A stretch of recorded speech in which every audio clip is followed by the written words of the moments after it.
peux vous montrer que nous sommes tous des êtres humains comme vous.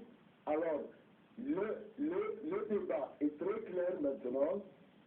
Il n'y a plus les frères musulmans, il n'y a plus cette peur, mais il y a ce que j'appelle le racisme. Je suis désolé, mais cette opinion est raciste, par définition. Parce qu'on doit accepter la liberté, les droits de l'homme pour tout le monde. Moi, M. Netanyahu peut dire ce qu'il veut, c'est pas vraiment mon problème. Mon problème maintenant, c'est mon pays. C'est votre voisin et c'est un pays qui a été en guerre contre l'Égypte.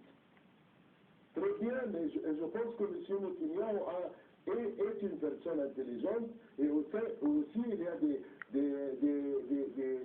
officiels et des ministres intelligents en Israël. Et je pense que si on est intelligent, on peut comprendre rapidement que si on fait la paix avec un gouvernement démocratique élu, ça sera vraiment une vraie paix, la paix vraie. Mais si on soutient, comme exactement Israël a fait, si on soutient des dictateurs corrompus qui sont en train de torturer le peuple, et ça arrive un jour, un moment comme le moment que nous vivons maintenant, où il y aura vraiment des problèmes. À la Soigny, on peut se réjouir de ce qui se passe en Égypte pour le peuple égyptien et se poser des questions sur l'avenir sans, je dirais, se faire taxer de raciste et en aucun cas utiliser sur ce plateau. Mais alors, du coup, je pose quand même la question à Moulay Chassé. Est-ce que vous pensez qu'il y a quand même une projection raciale, voire raciste ou post-coloniale qui nous empêche de projeter ces pays dans un avenir meilleur, les pays du monde arabe?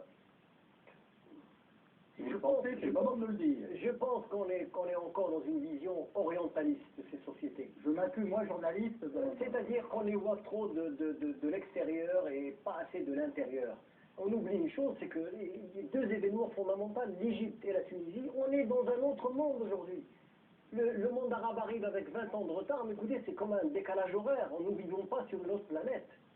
Ce sont des vagues. La troisième vague de démocratisation a pris du temps. Elle a d'abord été initiée au Portugal, ça a pris du temps avant que ça arrive en Grèce, ça a pris du temps. Ce sont la sociologie des idées et comment ces idées voyagent. On va vous dire que, bien entendu, que le cours de l'histoire a déjà changé, c'est évident. Vous avez raison de nous le rappeler, mais moi, la question que je vous pose, c'est